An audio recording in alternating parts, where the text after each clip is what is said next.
Today, I'd like to read something that was written years ago, but is so applicable to our day and age. But it is specifically focused on a particular group of people, which you will know at the beginning of the reading. To the Negroes of America, wake up, my misguided friends. They really do think you are stupid, and some of you seem determined to prove them right.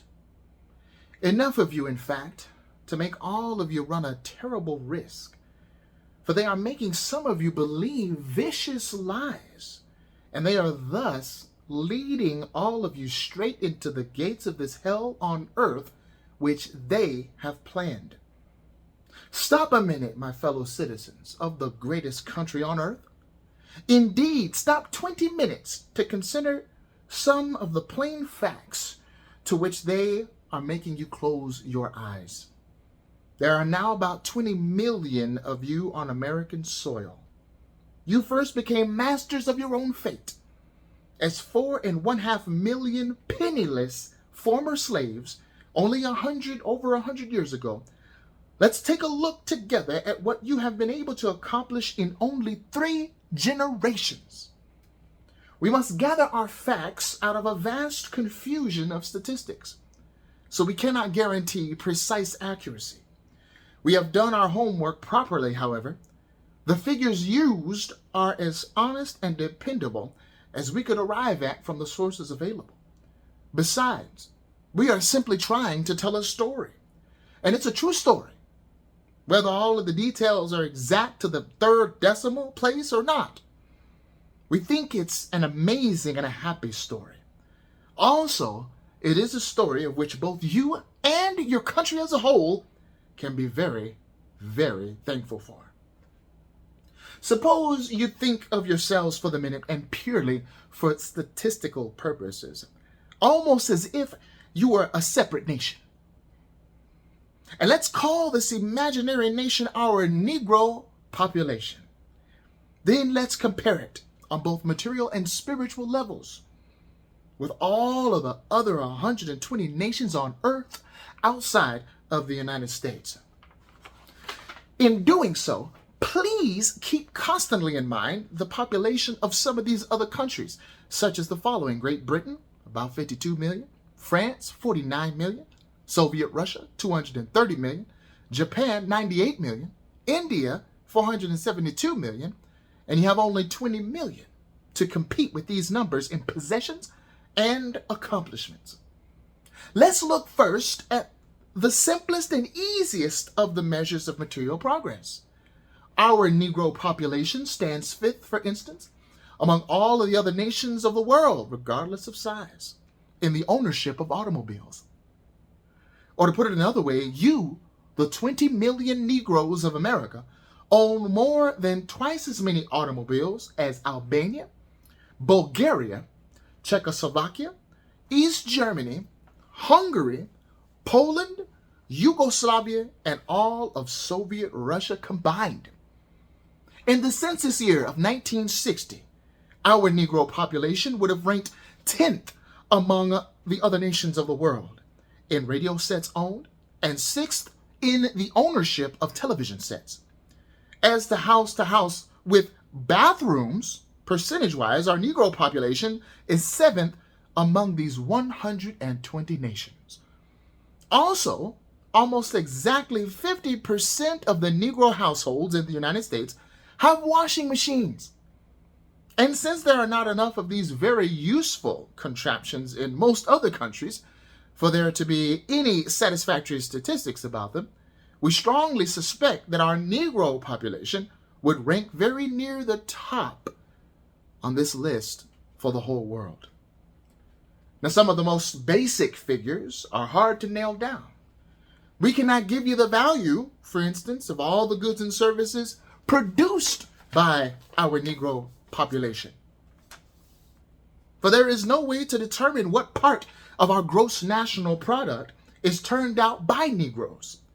We are unable to arrive at anything more than a careful estimate of the total wealth of our Negro population, but believe it would stand somewhere between 10th and 20th on that worldwide list.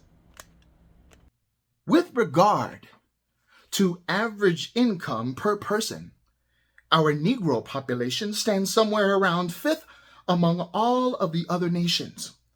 There are some published tables which show that the total money income of our Negro population stands about 10th in this list, regardless of the size of all the other nations. And there is a final indicator in this area of material standards about which we can be more precise. It is this, that between 35 and 38% of all Negro households in America own the homes in which they live. And we believe that to be a very high figure for any people in any country in the world.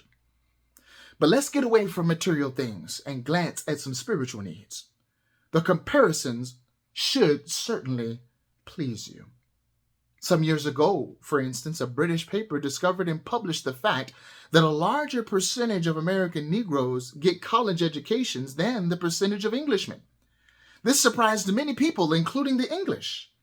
But the actual facts are much more amazing, for they show that our Negro population has nearly twice as many students in colleges as of all of Great Britain, with its 52 million people. And approximately the same ratio holds when we deal with the annual crop of college graduates instead of merely the number of students enrolled. The climax of this comparison comes, however, when we look at these percentages throughout the world. In 1960, the 711,618 college students in Japan came to about 72/100th of 1% of the population. The 937,442 college students in India equaled 21/100th of 1%. We'll not go through that list. And frankly, we do not know how reliable the statistics are for such countries as India or Soviet Russia, or until we come to Western Europe.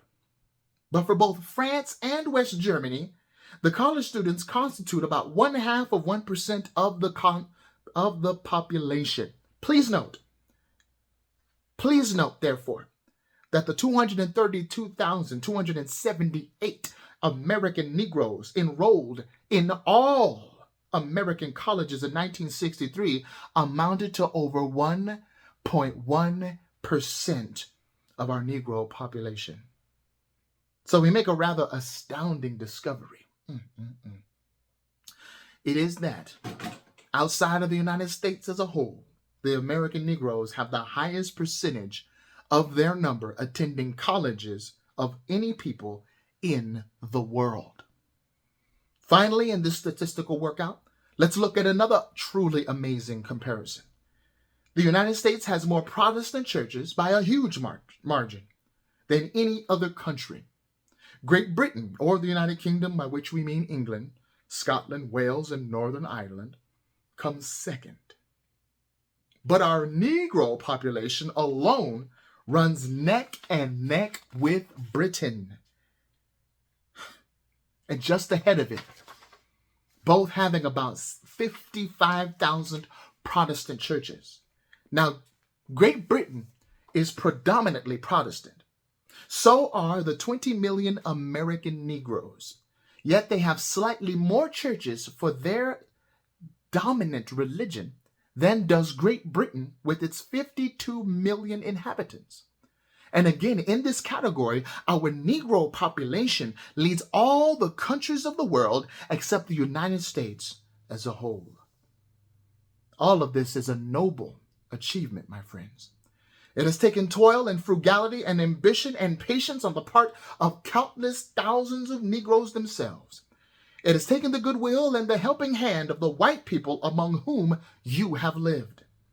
And above it all, it has taken a glorious combination of freedom and opportunity. These have been provided by the American system in greater measure during the last 100 years than anywhere else on earth at any time in human history. For, note carefully, what we are talking about is how far you American Negroes have climbed starting from scratch only 100 years ago. Not just in comparison with the Negro people elsewhere, but in comparison with the total population of the most advanced countries of the globe. And nowhere else but in the United States of America could you possibly have made this progress in only 3 generations. Yet some of you are beginning to listen to rabble-rousing pro-communist criminals who want you to rise up and play a leading role in destroying this whole great American system. Don't listen, my friends.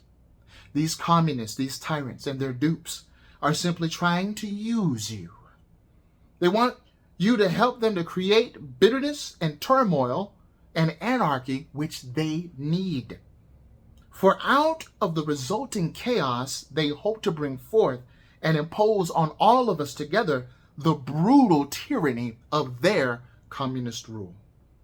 These criminal conspirators try to foment dissatisfaction among you by comparing your lot with that of American whites. But the white people of the United States have had well over 300 years in which to acquire property and education and stability. You have had only 100. So what the communists are really saying is that these white people should have given you outright enough of their possessions to make yours equal with their own. But you do not believe in which communist nonsense any more than we do. Would you like to have a communist one-world government take your automobiles and your radio sets and your savings accounts and divide them among the people who have none in Nigeria or India or Red China? It is exactly what they plan, my friends, and are trying to get you to advocate in theory. This communist policy of sharing the wealth, right, distributing the wealth, always leads in practice to equal distribution of poverty for all. There is not a communist nation on earth which can even feed itself properly. In most of them right now, about 1/3 of the people are being kept above a starvation diet by wheat and other grain from capitalistic nations like the United States and Canada. Do you want to be used to bring about that same condition of equality and poverty in our country and all over the earth? Actually, what the white people of America have done is far better than sharing their wealth with you. They have given you the opportunity to earn, create, and acquire wealth of your own. Already your property and education and spiritual endowment place our Negro population among the top 5 nations of the world by almost any combination of valid measurements. And this is oppression? Do not let them make fools of you, my fellow Americans, as they have done to so many millions elsewhere to serve their criminal purposes. The communists are trying to make you hate the present white people of America because their ancestors held your ancestors as slaves. Stop and think, my friends. Slavery was practiced everywhere in the world in those days, on white people as well as black people. And it was the black chieftains of your own race in Africa who captured your forefathers and sold them into slavery. It was the white people of America who finally took the lead for the whole world in completely abolishing the curse of slavery. Of all of this, the American Negroes were fully and gratefully aware until the communists began to try to arouse bitterness among you with their vicious lies. Are you going to fall for such cruel and dangerous propaganda? Of course, there are agitators now trying to stir up the white people to hate all Negroes because of the riots being fomented by Negro troublemakers. This is all a part of the communist game. Many of us are doing all we can to offset and expose this cruel and cunning strategy. About a dozen years ago, I wrote a letter to the South in which I pleaded with the good white people of our Dixie states not to blame the Negroes of their respective communities for all of the turmoil and crime which we could foresee was on the way, but to place this blame squarely where it belonged, on the shoulders of the communists. The pamphlet has had wide distribution, and while it probably played only a small part in the total development, your white neighbors in the South have, as a general rule, adopted this attitude. Now I plead with you, our Negro fellow citizens, to show equal wisdom, morality, patience, and common sense. Shameless liars like M.L. King, foreign troublemakers like Stokely Carmichael, perverted characters like Bayard Rustin, would-be commissars like Walter Reuther, and dozens of other agitators, white as well as black, are working ceaselessly to have you arise against your present bondage and seek freedom or liberation. Right on their face, these slogans and expressions are all parts of a communist big lie, of the kind that is used by communists everywhere. They have no real relationship at all to your actual situation. Look at the facts. You can exercise all the rights of citizenship to whatever extent you have the wish to do so. You can occupy any office in government or in national organizations and associations for which your ambition, your labor, and your political skill may qualify you. In fact, most of the white people in most of our country today bend over backwards to help to get Negroes promoted to higher jobs or positions just as fast as their qualifications will permit. And this is bondage, my friends. Don't let them make you sound ridiculous or childish. Unlike the people in most of the rest of the contemporary world, you are absolutely free to go to where you please, work where you please, and spend your money where and how you please. Today, even the Englishman cannot take but a very small amount of his own money out of his own country for a short vacation. You have no such restrictions on your movements or your pleasures or your ambitions of any kind. And yet this is a condition in which you must demand and fight for freedom? Don't be absurd, or let the criminal agitators make you so. There are scores of Negro millionaires in the United States today who employ hundreds or even thousands of white people in their successful businesses. In fact, there are undoubtedly more Negro men than there are white women running really sizable business organizations in our country at the present time. And in both cases, the limiting factors are simply individual ability and personal inclination. Yet this is slavery, from which you must fight to be free? Just how crazy or gullible do they think you are? Most of the furor over your grievances has been created by the communists. And as soon as any real grievance is overcome, they invent an artificial new one to take its place. But maybe you think there are still honest grievances and damaging discriminations which should be eliminated. And maybe there really are. Should you throw away the tremendous advance you were making and all of America was making in this aspect or in this respect before the communists stirred up the storm? Your greatest Negro magazine said truthfully some dozen years ago that the United States had made more progress in solving a difficult racial problem than any other nation on the planet. Are you going to help our communist enemies to sink a great ship on the pretense that this is the only way of washing a few splashes off the deck? Or should you follow the counsel of my good friend, a Negro publisher named Al Smith?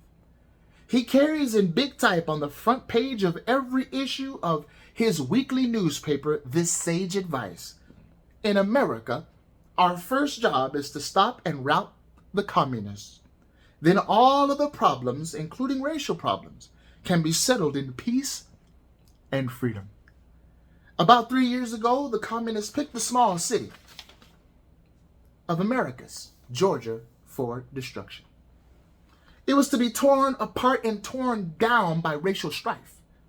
For about 3 months of rising tensions and bitterness and turmoil, including vandalism and even murder, it was anybody's guess as to whether or not the agitators would make good on their threat.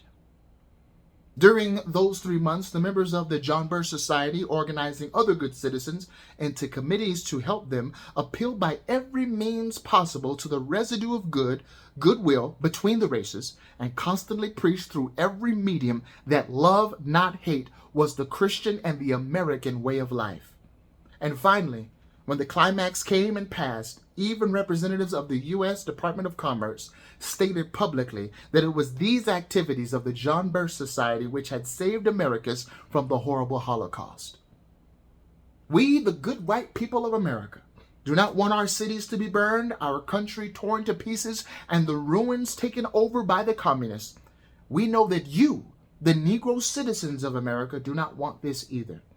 But you are being deceived and inflamed today by communist lies in the hope that you will actually help the communist-led agitators to achieve those results.